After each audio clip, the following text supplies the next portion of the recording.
Hello there, you're watching Left, Right and Centre on NDTV. I'm Maha Siddiqui. The two discussions tonight. Former Pakistan Prime Minister Imran Khan gets temporary reprieve, but as Imran Khan continues to take on the army, is Pakistan headed for an emergency? And a spate of deaths by suicide reported after exam results. Why are we creating this killer pressure on students? But first up, former Pakistan Prime Minister Imran Khan has some temporary relief. 2 weeks of bail by the Islamabad High Court in a corruption case, a day after the Supreme Court called his arrest invalid and unlawful. The Friday hearing was delayed for nearly 2 hours due to security reasons. The cricketer turned politician arrived back at the Islamabad High Court in a secure convoy and walked into the building flanked by dozens of police and paramilitary personnel. This as his supporters and party workers took to the streets again, many detained as prohibitory orders continue to remain in place.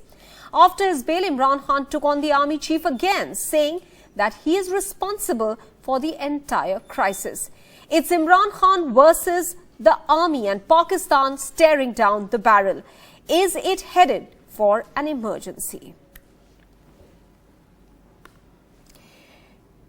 Let me now quickly introduce our guests on the show. Abdul Samad, spokesperson of the PTI, will be joining us shortly. Dr. Saeed Elahi, political analyst. Dilip Sinha, former ambassador of India, former envoy who had in fact served in India's mission in Islamabad as well. He is joining us here on the show. Dr.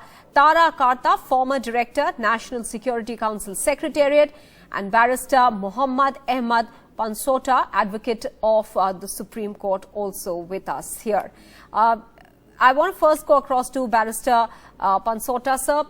What currently is the situation as far as the cases against Imran Khan are concerned? There are over a dozen cases. Does it appear very clearly that the idea is to get him in jail in some case or the other? So clearly this battle is not over then. Yes, you hit the nail on the head. I think the plans, as it seems, as it is unrolling every day, is to put him behind bars, not to investigate him. And you just said there are dozens of cases. In fact, the case number has reached about 160 odd cases against him, and majority of these cases are criminal cases. So the point, it seems, that they want to put him behind bars and not investigate him. Very recently, you must have seen that his arrest was declared illegal by the Honorable Supreme Court of Pakistan, and the process and the manner in which that arrest was carried out, it was very, very, I would say, impervious, and it was not in line with the law, what the law mandates. So yes, there is a difficult time for Imran Khan. He is trying his level best to appear before all the forums, even the High Court, Supreme Court, or any other court that summons him or calls him. But even then, the sitting government is dead against him and is almost acting like an enemy. So even at the moment that we speak, he's still sitting in Lahore, Islamabad High Court, but has not been given the security clearance to leave, in spite of the fact that he's been bailed out in almost every single case that's against him. And he's got an omnibus order as well, that even if there is a hidden case against him, he will not be arrested. But what I want to know from you before I go to my guests here in India is what is giving Imran Khan this audacious courage, if I can put it that way, to take on the army? Because that's a red line that is crossed at one's own peril, isn't it, in Pakistan? Well, to be honest, even today, Imran Khan is not against the whole army.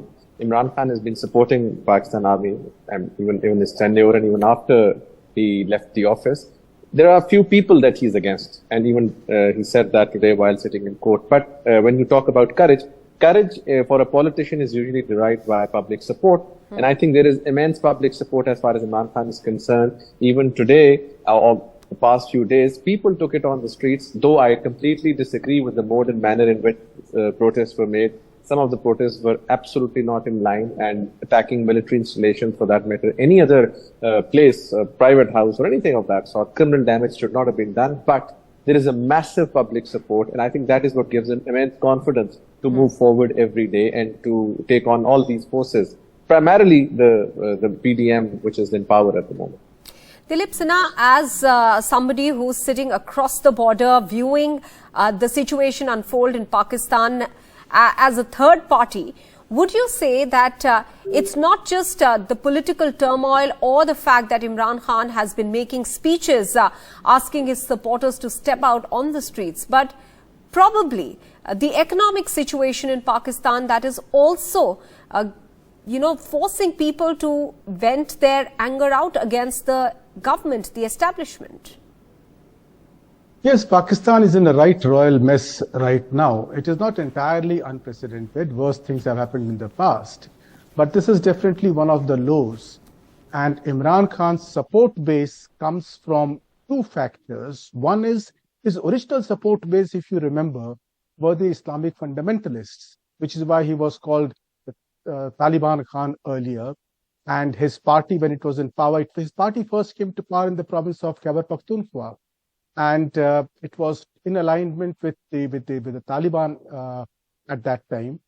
And then he carried out a lot of activities against chiefly the Awami National Party at that time in Khyber Pakhtunkhwa. Later, as his party gained in popularity, the army picked him up, and then he became prime minister, and he was called a selected prime minister. Now, of course, the situation has changed. Now he's attacking, in particular, the army chief, with whom he had differences earlier, and he had got him removed from as DG ISI.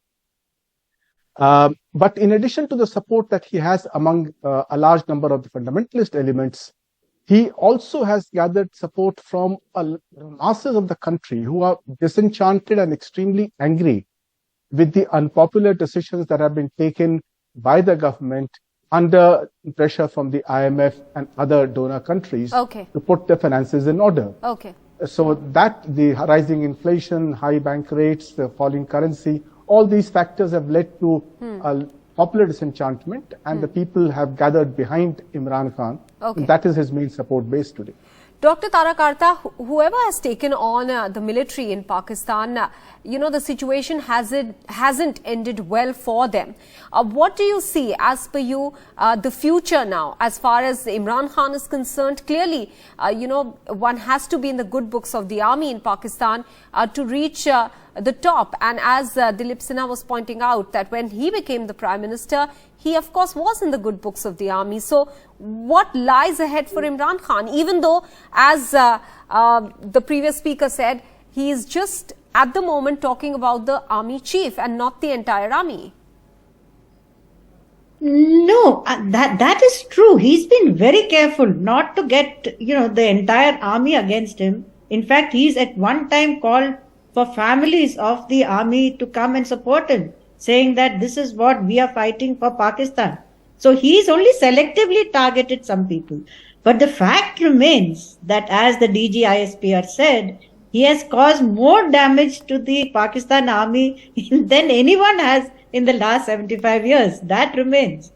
But you see, Maha, the fact is that, rightly or wrongly, I don't know, he is seen as an honest man.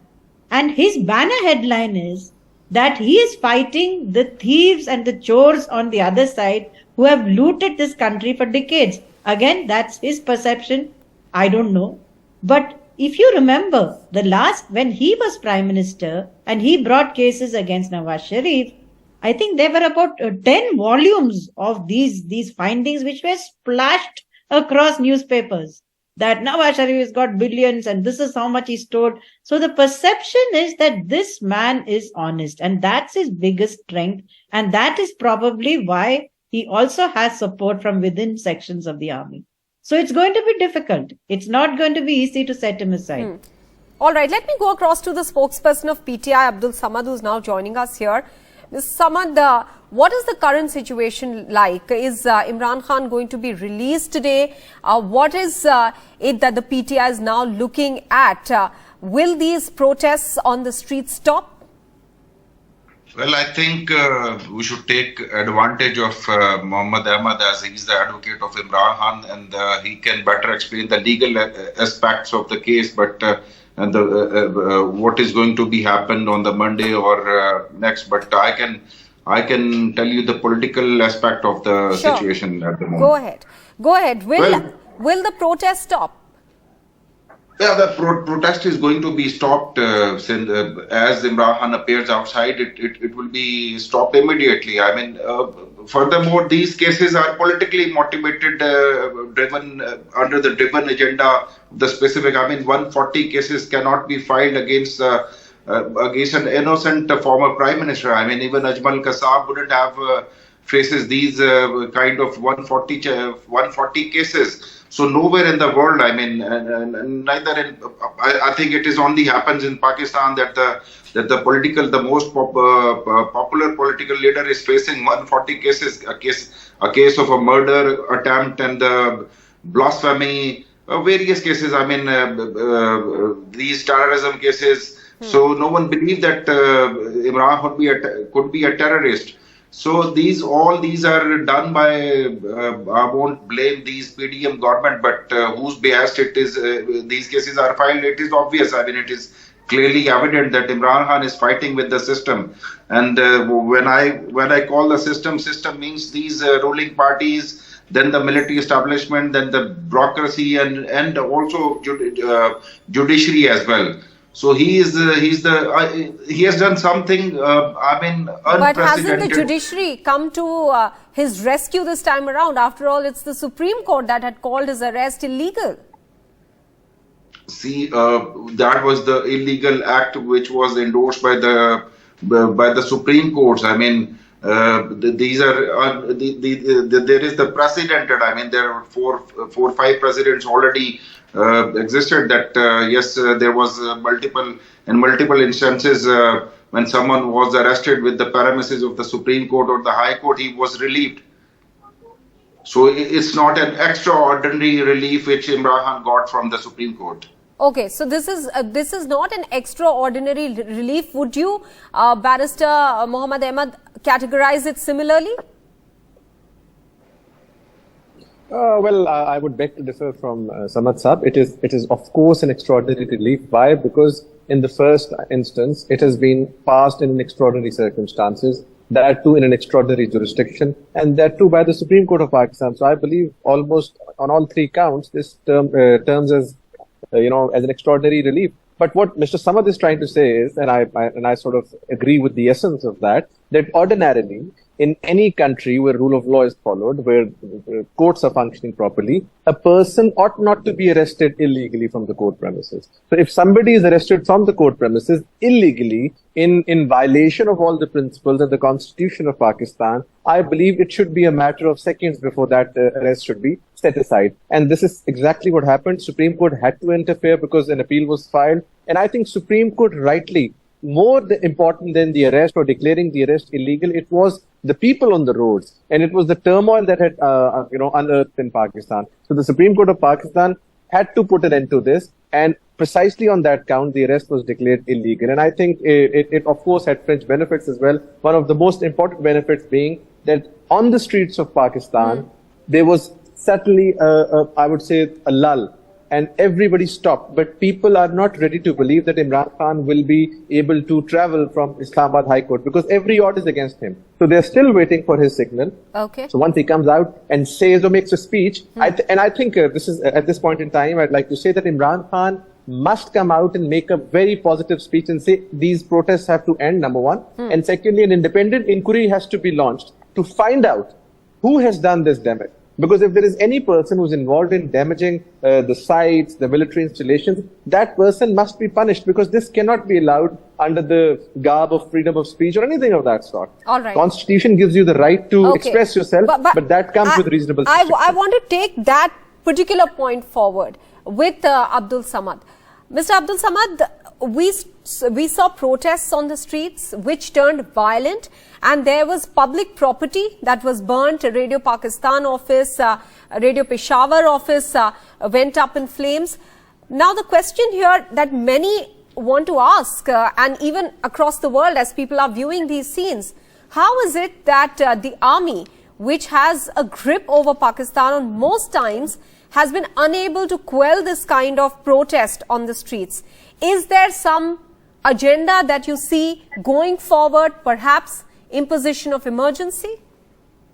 Well, first of all, it is not the duty of army to come on the roads and stop the protesters. Sure. These are the law enforcement agencies, and they are supposed to stop them. But once the army is called by the provinces, then their duty starts.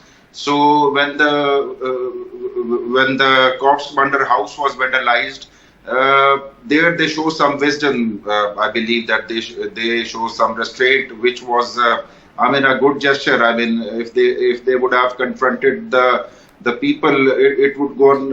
It would be further worsen. So I believe that, and then I agree. But with Abdul Samad, Mr. Sir, it wasn't just the Corps Commander's house in Lahore. We also saw scenes from Rawalpindi. People pushed open a gate and entered the cantonment area. And that is why I ask you that we didn't see any security personnel there trying to prevent any of this.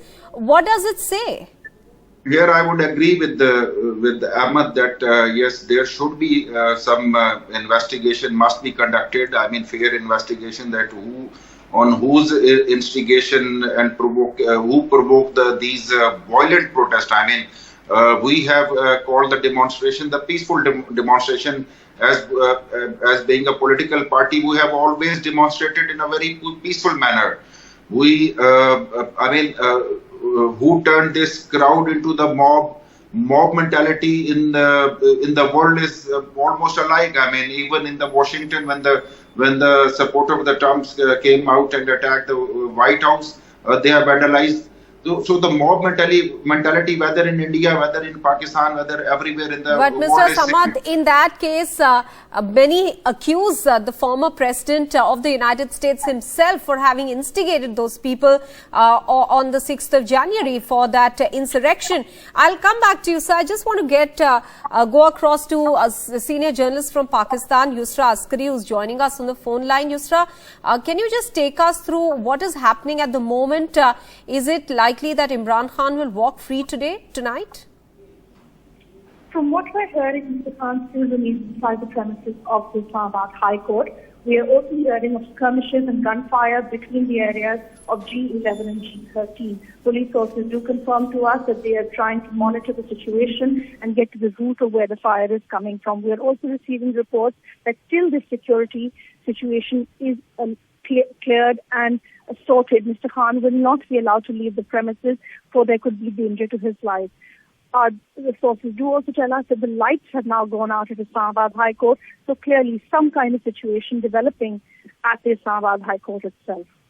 I think Mr. Abdul Samad needs to leave. So before he leaves, I quickly want to take a reaction, sir. This is what Yusra Askari is pointing out, that the situation remains very fluid right now on the ground. What are you looking at? Because there is widespread speculation now that Pakistan could be headed to military rule. No, certainly not. We had faced 3 martial laws before we have experienced it, and that time situation was different. When when Musharraf imposed the martial law, there was a military coup. That time, people come out and they celebrated the martial laws, even during the Ziaul. But now the people are confronting the military establishment. Certainly, there is no chance of martial law at all, I believe. All right. Mr. Abdul Samad, I'll let you go. I understand you need to leave. Many thanks for joining us here on the discussion. Dr. Tara Karta, I want to come to you. How do you read the situation now? Mr. Abdul Samad says that people are out on the streets protesting against the army itself, so it's unlikely that there'll be martial law. But could there be a possibility? No, I would agree with Mr. Samad, because like he said earlier, the army came in and everyone said, oh, they are our saviors. This time it's exactly the opposite. So you cannot have, the present leadership has been lambasted so badly. So you cannot have martial law now, because it will be very harmful for the army. But an emergency, Maha, I think you hit the nail on the head. An emergency is possible. Because these people now cannot have Imran Khan lose on the streets, back with his supporters. He has to be stopped somehow. So for that reason, the only thing they can do is an emergency. And of course, you have Maulana Fazlur Rahman threatening another sit-in, which I'm sorry to say I don't see much happening there. But an emergency, I think, is a likelihood, but not martial law. Dilip Sinha, do you see the possibility of an emergency here? Well, an emergency is certainly possible because, in fact, the Defense Minister, Khwaja Asif, has himself talked about the possibility of an emergency being imposed in Pakistan. I also discount the idea of a martial law, primarily because of the army taking over, primarily because the army chief right now, Asif Munir, does not command the kind of authority that earlier chiefs did. There is clearly a division within the army, and he would not feel confident to take over the government himself. He preferred to work behind the scenes and let the civilian government take the rap and take the decisions. So the possibility of an emergency being imposed and letting the civilian authorities take the front is much stronger than Asim Munir himself taking the risk of trying to impose military rule in the country. Barrister Ahmed, but won't it be a de facto military rule then, that if in the garb of an emergency, say, the military bosses are calling the shots, it will be pretty much the same as having a martial law?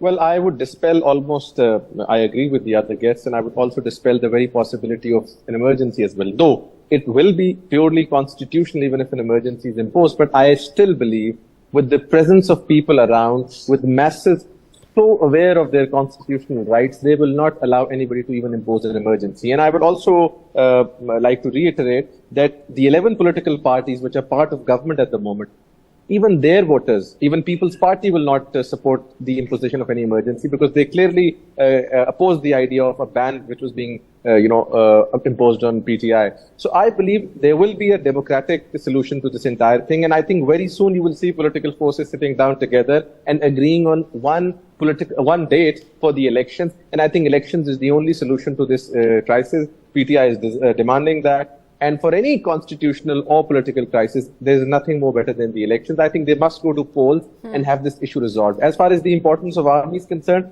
army has been and will always be important owing to our geopolitical importance. Army not only in Pakistan is important in many other countries in the world.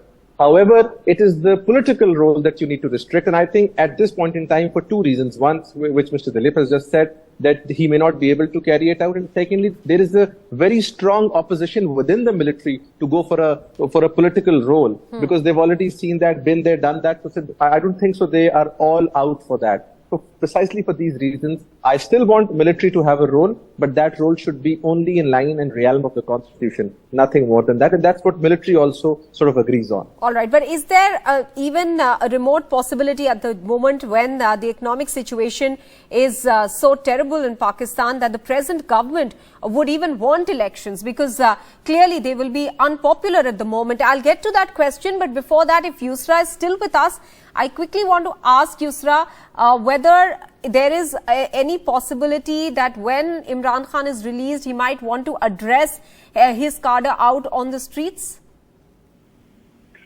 From what we are hearing, Mr. Khan is likely to address his cadre once he does emerge from the Islamabad. But what is important to note at the moment, as our speaker just said, there is no likelihood of emergency. The second session of the Federal Cabinet a short while earlier has concluded, and the proposition for the imposition of emergency has been shot down. The Pakistan People's Party has not supported it, as many other players within the PDM. So clearly, at the moment, martial law does not seem like a possibility. There does appear an apparent delay in Mr. Khan's exit from Islamabad High Court. Security details are being looked into, and when he does emerge, that speech to his cadre is very likely. Well, certainly at this juncture, when his supporters have been out on the streets protesting for the last 3 days, they would be looking forward to hear him speak. Let me go back to our guest, Dr. Tara Karta. Would the present government want elections just now? I mean, that really has been the bone of contention. The PTI has been asking for that. If it was so easy for the present government, then they would have allowed it. They clearly are unpopular at the moment, isn't it? Exactly. Absolutely. I mean, it would be political suicide if they hold elections now. And for reasons which are not entirely their fault. I mean, the economic situation is so bad And that was bad even when Imran Khan contributed to that. Let's not forget that he didn't do a very great job with the economy when he was Prime Minister. But that, the debt, the negative of that is falling on the present government. So honestly, though I'm sure the gentleman from Pakistan knows better, I don't see how they can afford it. An election at the moment, that's a very expensive exercise. And second, the political expediency. And also, Maha, one point to make, martial law is also ruled out because they are desperate for an IMF loan. The IMF will not give money to an army-dominated structure. So that way, maybe, like he says, a constitutional kind of emergency may come up if the crowd gets violent over the next few days. I think it's vital that Imran Khan puts that message out that please stop this violence. I mean, whatever went earlier, we don't know who did what. I'm sorry, I don't entirely believe that the PTI had nothing to do with it. But as of now, they have to stop the violence because otherwise it will work against him. All right. We'll have to wrap up this debate over here, this discussion. Many thanks to all our guests for joining us here on this discussion tonight on Left, Right and Centre. Taking a very quick break now. We'll be back with more. Stay with us.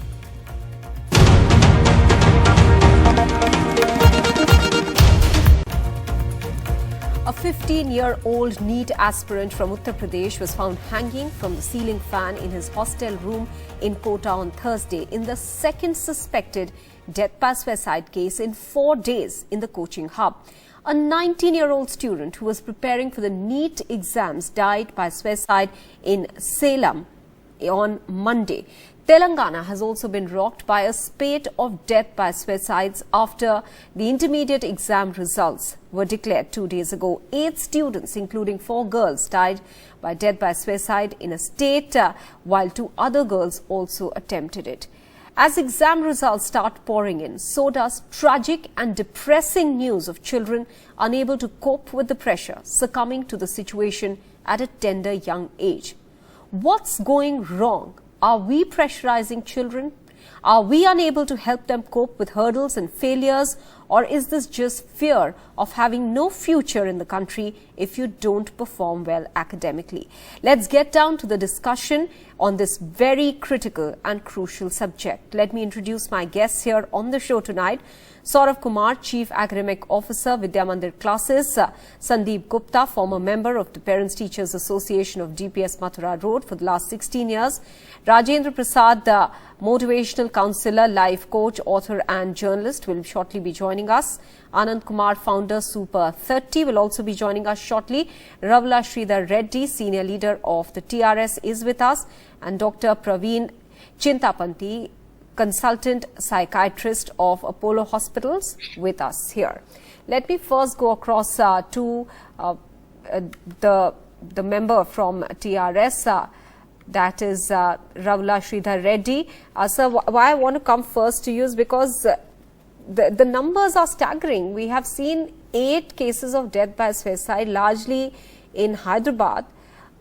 What can the state do, sir, in a situation of this nature? I know that there are steps taken to create awareness that there is life beyond exams, but clearly we are all failing at that, isn't it?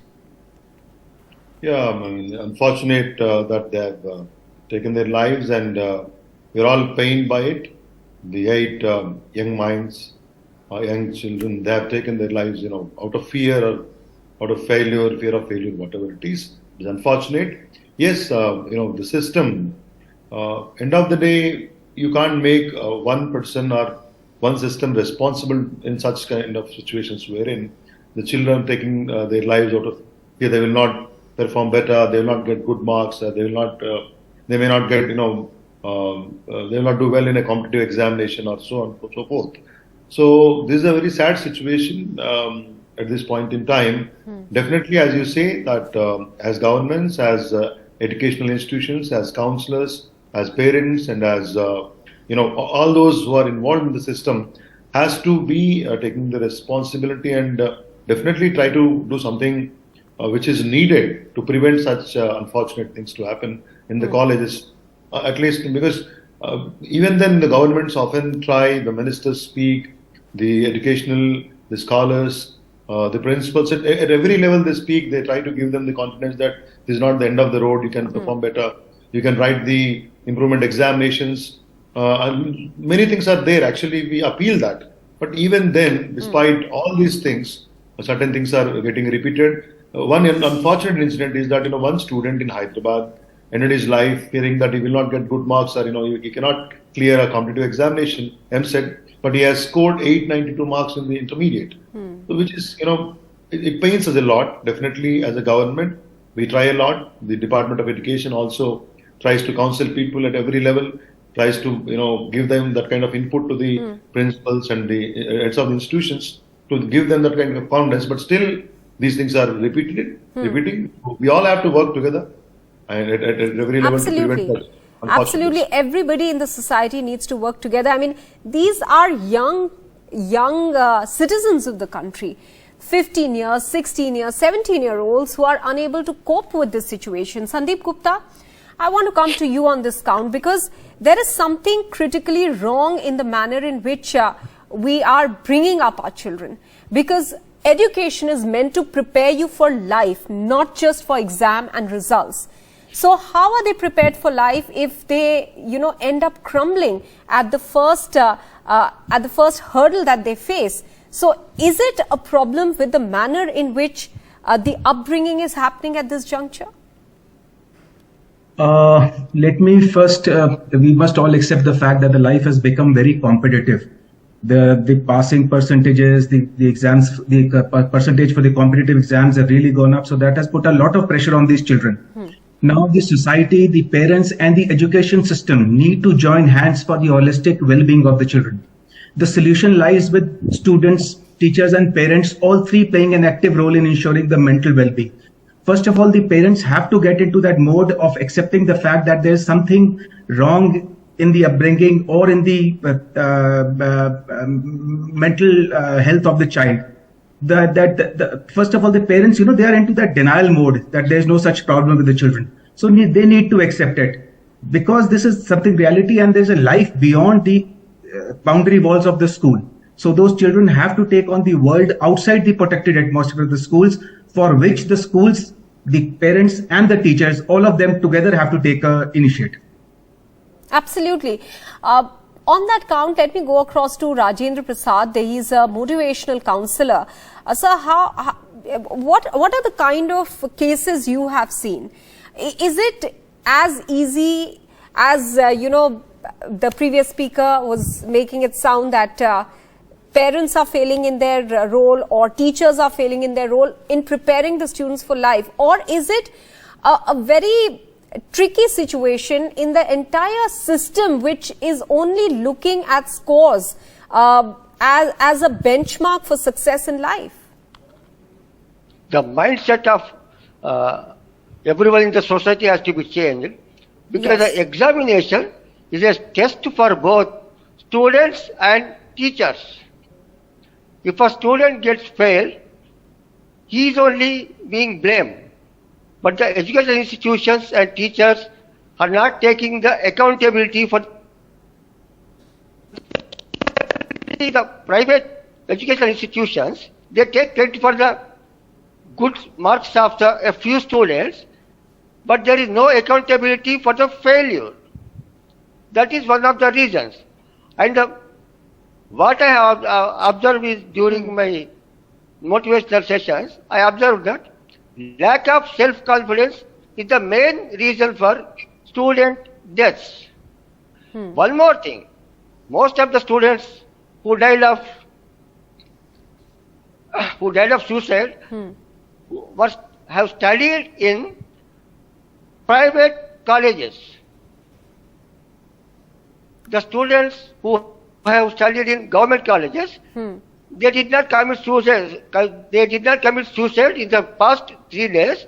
Almost all the students were studied in private colleges. All right, that's okay. Lot of stress. All right, that's an observation, interesting one that you're putting out. So let me go across to Praveen Chintapanti, a consultant psychiatrist. Sir, is it true that the motivational speaker here is saying that the cases that he's seen are private colleges or private institutions putting more pressure, and perhaps government institutions where there are many more students to compete with? Probably, I'm just, it may not be true for every government institution, but people coming in from various backgrounds as well, a student is able to cope better with the situation. My deepest condolences to the families at the outset for the loss of their loved ones at a very young age. To respond to your question, I think it is a very generic statement to say that the private colleges apply more pressure on the students than the government institutions. I think the pressure is equally spread across. And children who actually migrate from a private sector institution into a competitive world or a government sector into a competitive world, they're very different quantities as we understand. And these kids actually who come from public sector institutions and government schools who go into a private world, they struggle more. Perhaps because of the language, because of the social milieu they move into. I think that's a very different ballgame. And it's a very, how should I say, a very plain solution for a complex problem. Suicides of children are very complex issues. And it's very tempting, as the other speaker said, it's a problem of the school, teachers, and the parents. I think it's a systemic issue. It's about community we live in. It's about the society we live in, the pressure we apply, and the whole aspiration of parents to want to live their dreams through the children. I never could become a doctor, or I never could become an IIT person, so I'll push my kids into. And there's this beautiful aspiration, once you get into an institution or once you get X number of marks, your life is set forever. I think that's a myth, and we perpetuate this sort of narratives and then the story which goes around. And we as Indians, we are supposed to say Vidya is the one which liberates. Vidyayasa vimuchyate. And we actually are the ones, Vidya is one which kills. That's a very pathological thought. I think the Macaulay-based education, which wants clerks to be created for the British sovereign, I think we are inheriting the narrative in continuum.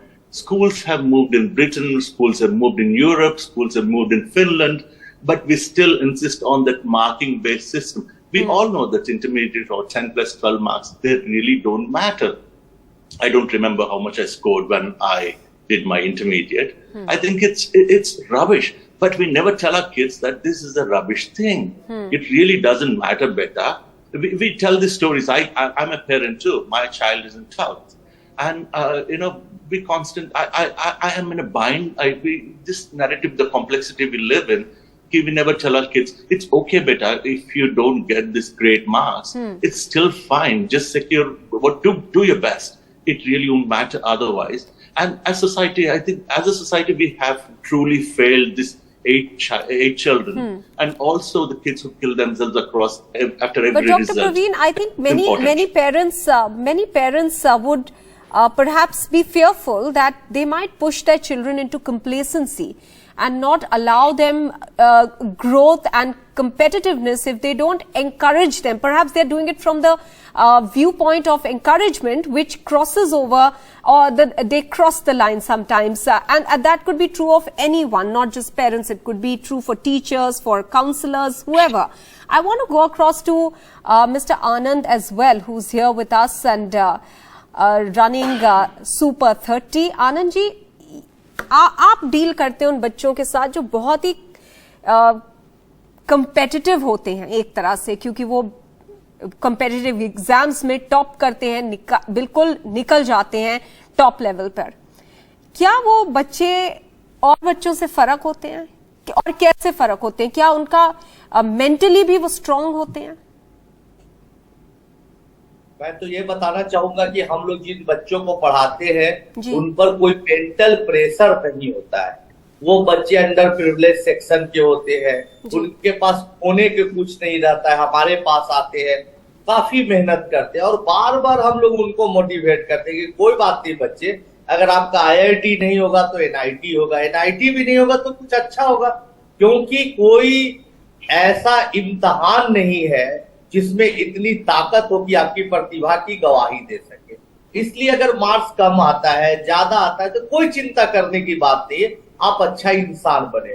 तो इस तरह से motivate करने से उन बच्चों पर कोई प्रेशर नहीं रहता है। लेकिन कोटा में और कई जगहों पर प्रेशर रहता है, माता पिता जमीन बेचकर अपनी आखिरी संपत्ति को भी दांव पर लगाकर बच्चे को भेजते हैं।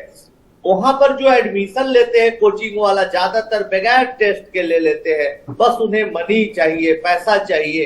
तो ऐसी स्थिति में बच्चा तो चला जाता है बड़े बड़े ख्वाबों को लेकर, लेकिन धीरे धीरे वो प्रेशर महसूस करता है, दबाव महसूस करता है, और उसको लगता है कि अब अपने माता पिता की उम्मीदों पर खरे नहीं उतरे तो क्या जवाब देंगे, समाज को मैं अपना चेहरा कैसे दिखाऊंगा, और यही परिणाम होता है कि बच्चा सुसाइड कर लेता है। इसलिए मेरा मानना है कि बच्चों पर अननेसेसरी माता पिता को भी, पेरेंट्स को भी प्रेशर नहीं बनाना चाहिए। उनकी क्षमता, और सबसे बड़ी बात है कि उनका इंटरेस्ट देखकर बच्चों को जो दिशा में बढ़ना चाहे उनको मोटिवेट कर। इसीलिए आनंद जी, मैंने सबसे पहले यही बोला कि एक तरह से अगर हो सकता है ये फिलोसॉफिकल लगे, लेकिन सबसे बड़ी चुनौती और एग्जाम तो जीवन खुद होता है, लाइफ होता है, और एजुकेशन को लाइफ के लिए प्रिपेयर करना चाहिए बच्चों को, rather than competitive exams. Saurabh Kumar, I want to come to you on that count. How much is our school system, education system, preparing children for life and making them mentally strong? Yeah. So see, the today's system of education in school is only making them to clear their board exams or scholastic exams which are happening in school. Few schools has got that you can say the wisdom that they are also looking at the mental well-being of the students.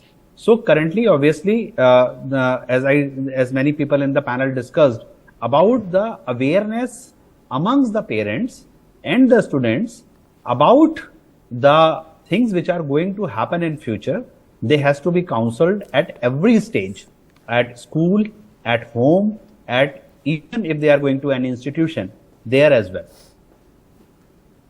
Right. So one thing which one thing which everybody has to realize that the number of seats are very limited, and the number of aspirations has been increased to so extent that selection is only 2 to 3% of the candidates. That's a very important point that you've made, and I brought this up during the introduction as well. And Mr. Ravula Reddy, I want to come to you on that count. Is there a fear both amongst parents and what the children imbibe from what they see around in the society, that in India, in this country, you will have no future if you do not clear a competitive exam? That the struggles beyond that, if you do a plain graduation, say, are going to be huge. And there have governments failed? See, actually, this is actually a matter of debate. You have a less number of seats. Yes, when lakhs of students are coming out of graduation, when you wanted to go to post-graduation or pursue some other professional courses, definitely you will have limited seats, and they have to compete for it. This is the fact of the life. Definitely, it's happening so. But there is a opportunity to take an alternative also, and there are many other options before them. That is where exactly the parents, rather their academic counselor, has to come in. If somebody is not qualifying to one examination, doesn't mean it's not the end of the road. Suppose if you are not qualified in MCET this year, if you have the patience, rather, if you want to give a try next year, rather, if you wanted to take a different route, you have not qualified to a medicine or you are not qualified to an engineering course, you can go to a grad course or something. So this is where the parents or the faculty members has to come in and counsel them. And I don't say, rather at this point in time, at least now, taking my state into concern, Telangana, you have abundant opportunities before them. There are many options before them to pursue their career in different spectrums, and there are many courses rather before them. And as you said, they have to be prepared for the life, not for the next exam or so. That should be the way the examinations, rather the academic courses or academic counselors, the faculty and parents have to prepare them in such a way. Yes, the opportunities are at times limited, but I will not say it is not the end of the road. Rather, it is not that narrow a road. Definitely there is a way for everything. And moreover, we have to prepare them to face any kind of difficulties or a most of the times it's the fear of failure or a disappointment or kind of a feeling of insulted before the peer group, or so it's actually causing them to happen. So we have to educate these children, counsel these children that absolutely, because most of them doesn't even know what exactly it could be after achievement of low marks or whatever it is. So the fact, as all my fellow panelists are saying, basically, sir, what you're saying is that yes, they should be made aware of the other avenues that they can choose. Absolutely. Sandeep Gupta, I want to bring you in over here. I mean, many years ago, say about 2 to 3 decades ago, one would have imagined that there are no avenues and you have to clear IIT or AIMS. At least that used to be the benchmark of a good student. Now that there are so many avenues available, why is it that there is still pressure on the students? Is there lack of awareness? What happens at the school level? Let me start up with the saying, everyone performs under pressure. So the pressure has to be regulated so that children can handle that kind of a pressure which is required. Because if they don't have that, the parents, the students, the teachers, they don't put a little pressure, they don't even perform. The solution to this problem lies with teachers certainly need to be trained in identifying these symptoms and patterns of mental issues in these children. These education institutions must have these counseling sessions more often in the schools. In fact, CBSE has already taken the initiative. They had told all these CBSE schools to appoint more counselors in the school. The education is a state subject. Many state governments took the initiative, like the Delhi government took the initiative of introducing the happiness curriculum in the schools, which was basically the stress reliever for the students as well as for the parents. My children went to the same school, the DPS Mathura Road, where I studied about 35 years ago. So I have seen the classroom teaching, what happened 35 years ago and what happens today. So I'm also the moderator of my class of 86. We were about 400 batchmates, and out of 400 batchmates, the toppers were very limited toppers who did excellent in life. But it was actually the backbenchers and the mediocres who left the mark in the society, because they were trained to be, they could take the world head on also, because they had seen good marks as well as the bad marks in the classroom. So they could take that pressure outside the protected atmosphere of the schools, which probably these students, when they are confined to those... But why are those lessons not being passed on to the students? That is the big question here. Anand ji, एक आखिरी सवाल आपसे पूछूंगी, जल्दी जवाब दीजिएगा, time खत्म हो रहा है, कि जो आप ट्रेन करते हैं, आप कह रहे थे ऐसे बच्चों को जो अंडर प्रिविलेज बैकग्राउंड से आते हैं, उनको बिल्कुल कम्पिटिटिव एग्जाम्स के लिए प्रिपेयर करते हैं. आप कह रहे थे they have nothing to lose, उनके पास सिर्फ आगे बढ़ने का जरिया है. लेकिन उनके में एक तरह से कभी कभी डेस्परेशन भी होती है कि हमें परफॉर्म करना है. जो इन्होंने बात बोली कि प्रेशर में इंसान परफॉर्म करता है, वो प्रेशर रेगुलेटेड होना चाहिए. क्या आप इससे अग्री करते हैं? हमारा कहना है कि जो दिल से बातें होती है, जो मन में बातें आती है, जो शौक से जुनून पैदा होता है, उसका कोई जवाब नहीं. हाँ, प्रेशर में आदमी थोड़ा ज्यादा मेहनत करता है, लेकिन प्रेशर के अंडर आ जाना अच्छी बात नहीं है. तो मेरा मानना है, अभी एक बच्चा था मेरा, उसका सुपर 30 का, उसका भाई जो था वो कांस्टेबल का जो दौड़ने वाला था 24 मिनट में पूरा करना था, लेकिन वो हमेशा प्रैक्टिस पे 23 मिनट 22 मिनट करता था, लेकिन प्रेशर में जब फाइनल हुआ तो 21 मिनट में कर दिया. ऐसा प्रेशर जो सुखद है, जो अच्छा है, लेकिन अननेसेसरी तनाव में आना, टेंशन में आना, प्रेशर में आना कि मुझे करना है, नहीं करने पर क्या होगा, मैं समाज को क्या बोलूंगा, बड़ा गलत है. तो मेरा मानना है कि भाई पेरेंट्स को कहना है, कोचिंग सेंटर्स को कहना है कि बच्चों को खिलने और खुलने दे, प्लीज उन पर किसी तरह का कोई दबाव, तनाव और प्रेशर ना करें.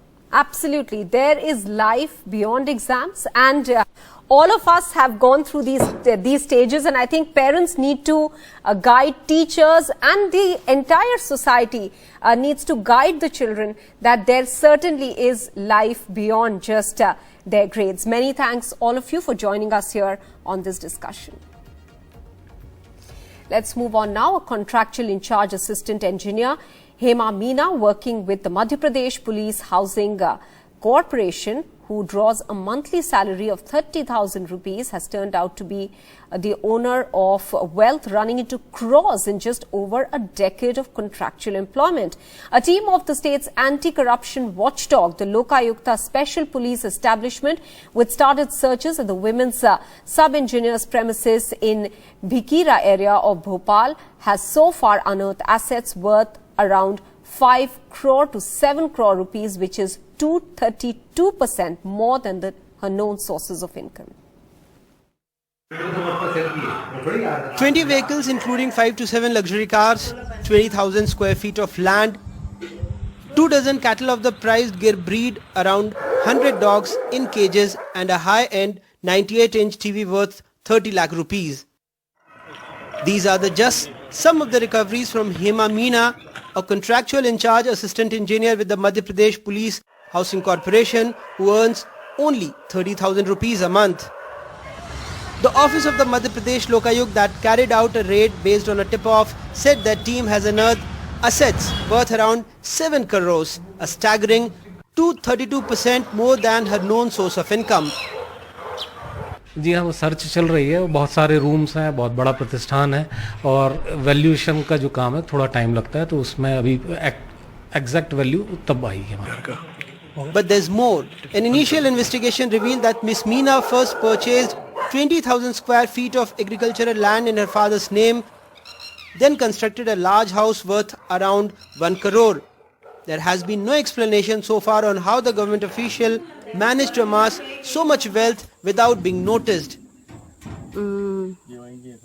On Thursday, a team from the Lokayuk Special Police Establishment entered Ms. Meena's upscale bungalow under the guise of repairing solar panels. She has now been removed from MP Police Housing Corporation. In Bhopal, with camera person Rizwan Khan, Anurag Dwari for NDTV. With that, we're taking a very quick break. We'll be back with more news. Stay with us.